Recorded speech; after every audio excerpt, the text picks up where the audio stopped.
le cadre de la poursuite de la digitalisation, de l'arrimage de la République du Congo au développement de l'économie numérique, un challenge que l'administration des postes, des télécommunications et de l'économie numérique entend relever avec l'implantation sous peu à Brazzaville d'un data center national. Cette infrastructure, qui revêt d'une importance capitale pour le chef de l'État Denis Sassou Nguesso, bénéficie de l'expertise du projet African Backbone. L'ouvrage en construction, dont les travaux sont réalisés par la société chinoise SUMEC, à environ 15%, est bien suivi par les parties prenantes. Une infrastructure numérique financée par la Banque africaine de développement BAD à hauteur de 13 millions de dollars. Dans ce bâtiment-là, nous avons commencé les travaux, on va dire réellement au mois de juillet. Mais le contrat était signé déjà en décembre 2022. Mais le temps de mettre en place le chantier, de libérer le terrain, nous avons débuté les travaux en juillet 2023. Donc nous pensons terminer ces travaux une année plus tard. Donc on est sur la base de juillet, voire août 2024. Une délégation de la BAD, conduite par son directeur général pour la sous-région Afrique centrale, a visité le chantier de construction du data center afin de se faire une idée de l'état d'avancement des travaux.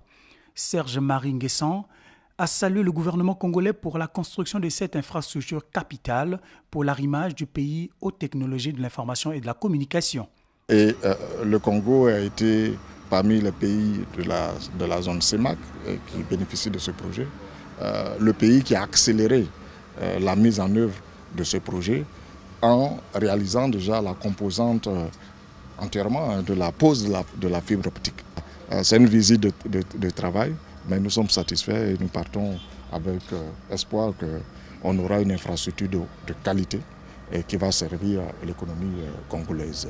2 semaines après le passage de la délégation de la BAD, le tour est revenu le 4 novembre dernier au ministre des Postes, des Télécommunications et de l'économie numérique, Léon Juste Ibombo, accompagné du chef aux investissements, coordonnateur national du projet CAB, et du président directeur général de la société tunisienne Phone Control de visiter les travaux de construction du data center. Une visite qui a permis au ministre et sa suite de s'assurer du niveau d'exécution de cette infrastructure où les données stratégiques de l'État seront stockées. Cela est nécessaire pour la souveraineté numérique du pays. La souveraineté numérique exige que nos données ne soient pas hébergées ailleurs.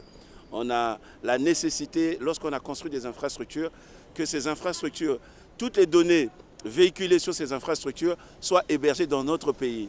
Et en partenariat avec la Banque africaine de développement, nous sommes en train de construire le data center national. Donc il fallait que nous venions pour nous imprégner, pour voir est-ce qu'il y a des difficultés quant à l'exécution de ce chantier.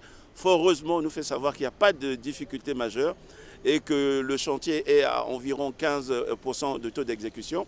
Le président directeur général de la société Phone Control, Feti Madani, a pour sa part salué la détermination du gouvernement congolais de doter le pays du data center national. C'est grâce effectivement à cette vision et à cet enthousiasme que le projet a vu le jour et répond aujourd'hui à une dynamique que l'on va mettre en place dans un lieu historique à qui on va donner toute sa grandeur et toute la portée de ce lieu a été tournée vers la jeunesse.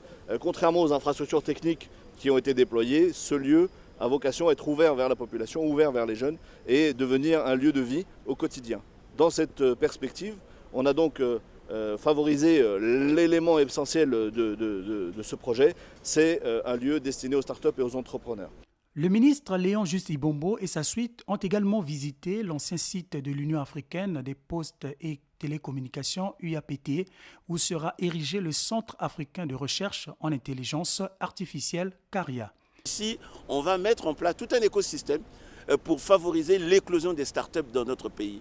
Et le site a été attribué provisoirement justement à notre partenaire avec lequel nous travaillons pour que le centre du CARIA soit hébergé ici avec tous les services connexes pour favoriser le développement des startups.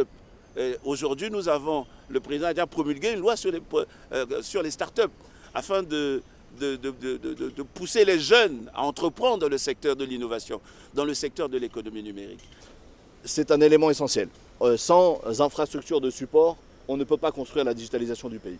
Donc, c'est des éléments qui ne sont pas visibles à la population, c'est vrai, d'où le deuxième projet, donc celui que l'on est en train de mener. Mais sans cette infrastructure, nous-mêmes, nous serions démunis.